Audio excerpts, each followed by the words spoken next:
Friends, welcome once again to Table Talks Advent number 2. We're in a different room, different table than last week. We're going to switch it up every week. I hope we can. I hope we have enough tables here at church.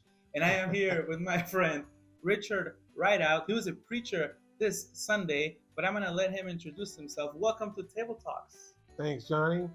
My name is Rich Rideout. Been here at Emmanuel for about 23 years. Been involved in a lot of things. I've been given the honor to bring the story of Advent when it comes to spending less. That's right. So before you were preaching, well, what is it that you did before? What was your job? Wow, that's a long story, but I'll make it really short. All right. I was a firefighter for 33 and a half years. I worked for the Los Angeles City Fire Department. I retired as a deputy chief, the deputy chief over training and support bureau. Oh, I don't know what half those things mean, but you sound like a very important person, and I'm glad to have you here. Thanks for sharing a powerful word this past Sunday. We get to be in preaching labs together, so we get to hear each other's sermons as we prepare. Like when I get to preach and when Richard gets to preach, and getting to hear it more than once has been a blessing for me, especially when it comes to this topic, which is Advent. So I asked Jody, what does Advent mean to you last week? She said, Advent is a time of preparation. You know, I said it's a time of waiting. What does Advent mean to you? Advent for me, it really is, when you look at the coming of Jesus, Advent is the 4 Sundays leading up to Christmas. And when you talk about preparation, we're preparing ourselves for the coming of the Lord. And it's just such an awesome time. I think Christmas is such an awesome time. And Advent and coming, I think one of the things I love about Advent in this season is that everyone's a little bit nicer. Yes, that's true. That's very true. Nice. Well, before we get on to the sermon, which is about spending less, which is a shocker because we like to spend, right? I mean, we talk a little bit about that. Us as a society, we like to spend. Before we get into that, I want to share some Christmas facts you'll not believe. All right, let's hear them. Get it? All right. Okay. All right. Check this out. Christmas decorating sends nearly 15,000 people to the ER each year. 15,000. That's so many accidents. I mean, yes, right? You can agree with that? I can absolutely. Have you ever seen anything crazy about Christmas decorating? Somebody falling like a ladder, or I don't know. All kinds of things. We're talking about anything from electrical accidents, you accidentally feel that pressure, and anything from falling off of a ladder to one of the things that's very dangerous is dry Christmas trees, right? Fires in homes. Yeah. So make sure you get your Christmas tree out of your home quickly if you have one. Can I share something that happened? Okay, so yes. We were going to have a Christmas party for a Spanish minister's youth staff, and I invited everyone in, and it was the first time that I was going to turn on or light the fireplace. I've never done it before at the new house where I'm at. And my wife, Natalie, she's so sweet. She's like, you opened the vent, right? And I was like, of course I opened the vent. I got this. Leave me alone. I thought I did. Turned the fire on. And then there's smoke all over the house. Like everyone, I'm like, oh, the smoke didn't leave. Everyone arrived. I'm like, what burned? And I'm like, no, we were not cooking. We got catered, food. But it was just smoke all over the place. And we had to move the party outside for a little bit. And then I was ashamed. And I said, Natalie, I should have listened to you. Smoke all over. Not fun. All right. I understand. Fact number 2. Okay. Between Thanksgiving and New Year's Day, the U.S. Postal Service delivered an estimated 910 million packages in 2019. In addition to almost 15 billion pieces of mail. That's crazy. That's crazy. What is the wildest thing, the craziest thing you've sent over the mail? I'm just kidding. Over the mail? I think of a question I can ask about. Nothing really. Nothing really crazy. Well, one thing that I did do as a deputy chief of training, I had approximately 250 people that were under my command, and I would send each one of them and their families a Christmas card every single year to celebrate. And it was something that they had never seen before. And every time we would have Christmas dinners for them, I would get so many people coming up to me just talking about that and how appreciative they were. So that's one of them. one of the great things. I've seen that some people get like meat delivered, like on a freezer or something like that. I want to do that. There's this Instagram page I follow of like really quality meat, like ribeye and stuff, and I want to get it delivered. It's just really expensive. Maybe I'll do it for Christmas. Maybe for Christmas. I'll treat myself. Yeah. Honey baked. Like actual, like I want a tomahawk, like like a big steak. Wow. Right. Make it worth my time, like Australian Wagyu or something. Now we're talking. Yes. Some nice marbling. All right. Fact number 3, our last one. This one's shocking. Brenda Lee recorded rocking around the Christmas tree when she was 13 years old. My question to you is, what were you doing at 13? I wasn't recording songs. I wasn't that cool. I was barely trying to get through math. I was not a very good student. So what were you doing at 13? In school, just like everyone else. Probably somewhere in junior high school, trying to study, trying to find my way through life. That's pretty cool. I mean, I wish I was this talented at 13. And I think she also recorded I Want a Hippopotamus for Christmas. I will fact check myself after this, and I will put it in the editing, but I think it's her as well. All right. That's awesome. We're done with our Christmas facts. Let's get on with the real deal, your sermon. For those of you who have not heard the sermon, I asked Rich if you could give us like a 2-3 minute sermon recap. So take it away. All right. Well, the sermon is all about spending less, and it just redirects our heart and reaffirms what we believe, and to bring the Christmas story back to what it used to be, what it was meant to be. And the sermon is really, it's about choices. It's about the choices that we make over time, and our choices matter. Our choices are just, they're really so important. And when we choose to spend less, we actually store up treasure in heaven. And Jesus, he actually becomes our actual treasure. He's the one that we treasure during this season of Advent. And that's why we spend less and redirect our hearts and our lives back. I like it. Refocusing from the earthly treasures to the ultimate treasure, Jesus Christ. Can you tell me some of the facts that you shared at the beginning of your sermon when you're talking about like how much we actually do spend and the commercials and our focus this holiday season? Absolutely. Well, Deloitte, they're one of the largest management companies, consultants in the world, and they've projected, as far as their retail sales from about November to January, that's going to increase by 5% to 1.4 trillion in spending.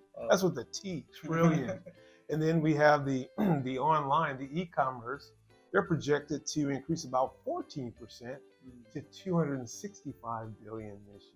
So we're talking about a lot of funds being spent out there. Yeah. A lot of people going in debt. Yeah, for sure.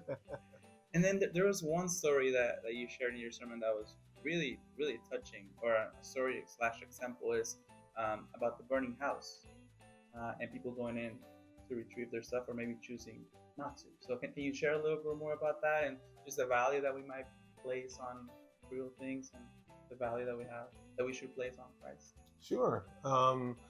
Sometimes people can focus their treasures on things that are earthly, and we'll do anything to maintain them, to actually get them. But when we focus ourselves on heavenly treasure, then it becomes more about Jesus, kind of what we discussed before.